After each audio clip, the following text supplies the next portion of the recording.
Learn English through stories, E19 PDF.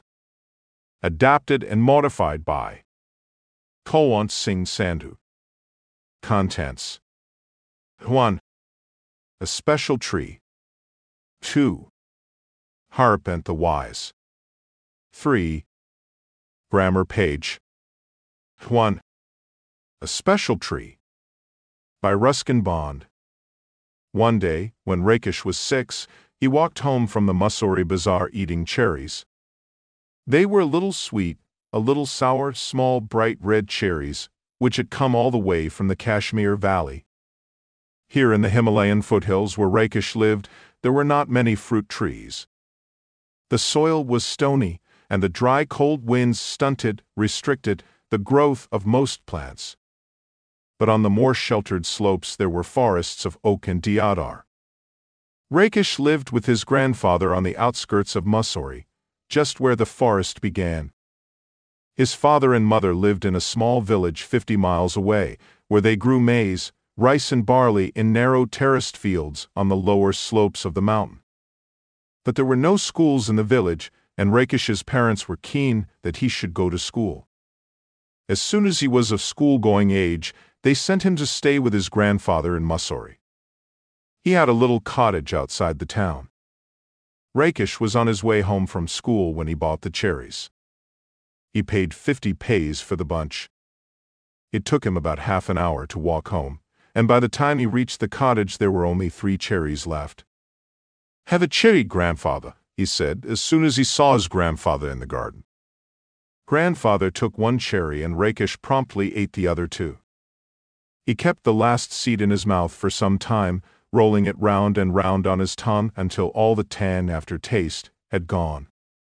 Then he placed the seed on the palm of his hand and studied it. "Are cherry seeds lucky?" asked Rakesh. "Of course." "Then I'll keep it." "Nothing is lucky if you put it away. If you want luck, you must put it to some use." "What can I do with a seed?" "Plant it." So Rakesh found a small space and began to dig up a flower bed. "Hey, not there," said grandfather. "I've sown mustard in that bed. Plant it in that shady corner where it won't be disturbed." Rakesh went to a corner of the garden where the earth was soft and yielding. He did not have to dig. He pressed the seed into the soil with his thumb, and it went right in. Then he had his lunch and ran off to play cricket with his friends, and forgot all about the cherry seed. When it was winter in the hills, a cold wind blew down from the snows and went woo-woo-woo in the deodar trees, and the garden was dry and bare. In the evenings grandfather and Rakesh sat over a charcoal fire, and grandfather told Rakesh stories about people who turned into animals, and ghosts who lived in trees, and beans that jumped and stones that wept, and in turn Rakesh would read to him from the newspaper, grandfather's eyesight being rather weak. Rakesh found the newspaper very dull, especially after the stories, but grandfather wanted all the news. They knew it was spring when the wild duck flew north again to Siberia. Early in the morning, when he got up to chop wood and light a fire, Rakesh saw the V-shaped formation streaming northward, the calls of the birds carrying clearly through the thin mountain air. One morning in the garden he bent to pick up what he thought was a small twig, and found to his surprise that it was well rooted. He stared at it for a moment, then ran to fetch grandfather, calling, "Dada, come and look, the cherry tree has come up." "What cherry tree?" asked grandfather, who had forgotten about it. "The seed we planted last year. Look, it's come up." Rakesh went down on his haunches, while grandfather bent almost double and peered down at the tiny tree.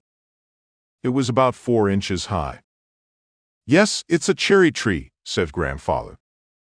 "You should water it now and then." Rakesh ran indoors and came back with a bucket of water. "Don't drown it," said grandfather. Rakesh gave it a sprinkling and circled it with pebbles. "What are the pebbles for?" asked grandfather. "For privacy," said Rakesh. He looked at the tree every morning, but it did not seem to be growing very fast, so he stopped looking at it except quickly, out of the corner of his eye. And after a week or 2, when he allowed himself to look at it properly, he found that it had grown at least an inch. That year the monsoon rains came early and Rakish plodded to and from school in raincoat and chapels. Ferns sprang from the trunks of trees, strange-looking lilies came up in the long grass, and even when it wasn't raining the trees dripped and mist came curling up the valley. The cherry tree grew quickly in this season. Ferns. It was about 2 feet high when a goat entered the garden and ate all the leaves. Only the main stem and 2 thin branches remained. "Never mind," said grandfather, seeing that Rakish was upset. "It will grow again, cherry trees are tough." Towards the end of the rainy season, new leaves appeared on the tree. Then a woman cutting grass scrambled down the hillside, her scythe swishing through the heavy monsoon foliage. She did not try to avoid the tree. One sweep, and the cherry tree was cut in two. When grandfather saw what had happened, he went after the woman and scolded her. But the damage could not be repaired. "Maybe it will die now," said Rakish. "Maybe," said grandfather. But the cherry tree had no intention of dying. By the time summer came round again, it had sent out several new shoots with tender green leaves. Rakish had grown taller too. He was 8 now, a sturdy boy with curly black hair and deep black eyes. "Blackberry eyes," grandfather called them. That monsoon Rakish went home to his village to help his father and mother with the planting and plowing and sowing. He was thinner but stronger when he came back to grandfather's house at the end of the rains to find that the cherry tree had grown another foot. It was now up to his chest. Even when there was rain, Rakish would sometimes water the tree. He wanted it to know that he was there. One day he found a bright green praying mantis perched on a branch, peering at him with bulging eyes. Rakish let it remain there. It was the cherry tree's first visitor. Praying mantis. The next visitor was a hairy caterpillar, who started making a meal of the leaves.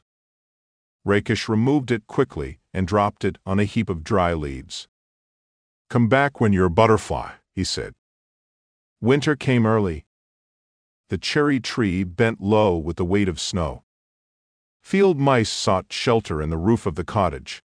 The road from the valley was blocked, and for several days there was no newspaper, and this made grandfather quite grumpy.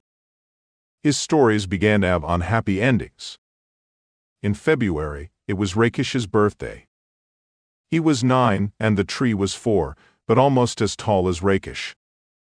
One morning, when the sun came out, grandfather came into the garden to "let some warmth get into my bones," as he put it. He stopped in front of the cherry tree, stared at it for a few moments, and then called out, "Rakish, come and look, come quickly before it falls." Rakish and grandfather gazed at the tree as though it had performed a miracle. There was a pale pink blossom at the end of a branch. The following year there were more blossoms. And suddenly, the tree was taller than Rakish, even though it was less than half his age. And then it was taller than grandfather, who was older than some of the oak trees. But Rakish had grown too. He could run and jump and climb trees as well as most boys, and he read a lot of books, although he still liked listening to grandfather's tales. In the cherry tree, bees came to feed on the nectar in the blossoms, and tiny birds pecked at the blossoms and broke them off. But the tree kept blossoming right through the spring, and there were always more blossoms. Then birds. That summer there were small cherries on the tree. Rakish tasted one and spat it out. "It's too sour," he said. "They'll be better next year," said grandfather. But the birds liked them, especially the bigger birds, such as the bulbuls and scarlet minivets, and they flitted in and out of the foliage, feasting on the cherries. On a warm sunny afternoon, when even the bees looked sleepy, Rakish was looking for grandfather without finding him in any of his favorite places around the house. Then he looked out of the bedroom window and saw grandfather reclining on a cane chair under the cherry tree. "There's just the right amount of shade here," said grandfather. "And I like looking at the leaves." "They're pretty leaves," said Rakish. "And they are always ready to dance if there's a breeze." After grandfather had come indoors, Rakish went into the garden and lay down on the grass beneath the tree. He gazed up through the leaves at the great blue sky. And turning on his side, he could see the mountains striding away into the clouds. He was still lying beneath the tree when the evening shadows crept across the garden.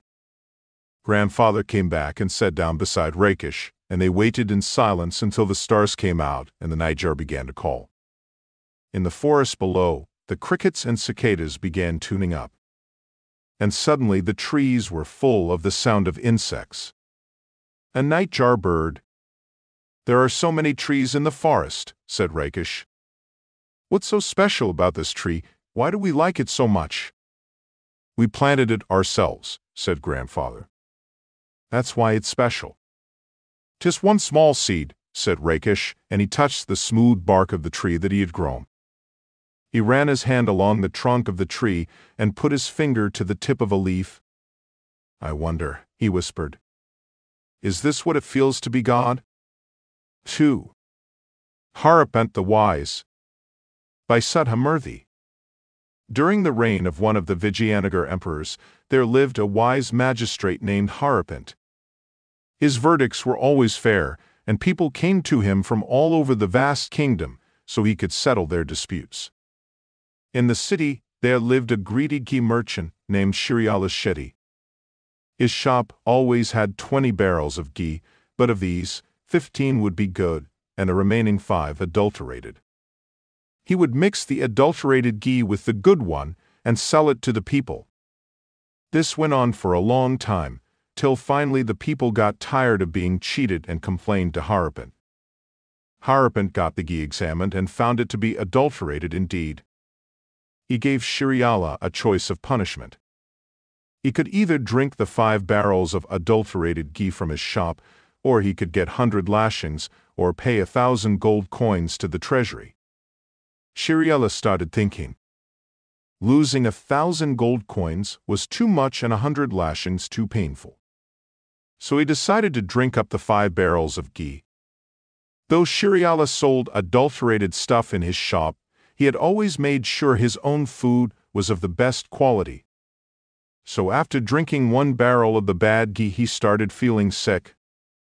By the 3rd barrel, he was vomiting. At this point, he decided to opt for the lashings instead. But his was a pampered body, unused to any hard work. After 10 lashes, he started trembling, by 20 he was giddy, and by 40 he was half dead. "Stop," he screamed. "I will pay the 1,000 gold coins, just let me go." Finally Shriala had to pay the money, and he ended up suffering all 3 punishments, something he would not forget in a hurry. The people of the city got to use only the best quality ghee in their food from then on. Another time, Gunakara, a poor coolie, was walking by Vibhandaka's clothes store. Vibhandaka was a rich merchant who owned a huge clothes store right in the center of the town. It was a winter morning, and Gunakara was carrying a large sack of waste from a nearby eatery to the rubbish dump. As he was passing by Vibhandaka's store, he slipped and fell. His sack opened up, and the stinking waste lay all over Vibhandaka's shop floor. The merchant immediately started screaming, "Look at this mess, clean it right away before my customers come." Trembling, Gunakara took a broom and bucket of water and started cleaning. He cleaned and polished till not a speck of dirt remained on the floor. But Vibhandaka would not give in so easily. "The floor is wet," he shouted. "Get a cloth and wipe it." Gunakara scratched his head. "I don't have any cloth on me," he said. "Anyway, by the time your customers come the sun will be out and it will dry up, or you give me a cloth, and I will wipe the floor." Now the merchant was even angrier. "Is this a warehouse of old clothes? Where will I get a spare cloth from? You take off your coat and wipe the floor with it." This was too much. Gunakara was wearing an old worn woolen coat, the only warm clothing he possessed. "I am a poor man," he tried to explain. "Some rich person like you gave me this used coat for the winter. If I use this coat to clean the floor, what will I wear? Please let me go." But Vibhandaka was adamant. No, if the dirty smell persists after you go, no customer will come to the shop. I will suffer big losses, my reputation will be ruined, and I will become a pauper. So quick, take off your coat and clean up. By now, word of the argument had spread, and a crowd had gathered. Harapant, on his way to court, heard the angry exchanges and pushed his way through the crowd. Everyone fell back. Justice would now be done, they were sure. When he had heard the entire story, Harapant turned to Gunakara. He is right, if you don't clean up well, Vibhandaka will suffer huge losses. Take off your coat and clean the floor. A hush fell on the crowd. How could Harapant deliver such an unjust verdict? As the murmurs grew, Harapant held up his hand. I am not done yet, he announced. There is a second part to my verdict. Turning to the merchant, he said, and you will compensate Gunakara's family for his untimely death. What death? Howled an enraged Vibhandaka. Harapant was calm. Your complaint was based on an if. If customers smelt the dirty smell, they would abandon your shop, and you would be ruined. Similarly, if Gunakara loses his coat today, he may catch a cold and fever and die in a few days. His whole family depends on his earnings. So they may starve, some of them might also die due to starvation, so you have to compensate his family. Harapant smiled as Vibhandaka stood looking worried. Gunakara, clean up, he said. And Vibhandaka, let him go inside the store and choose the best and warmest coat for the winter. The people who had gathered around applauded the clever verdict. 3. Grammar page.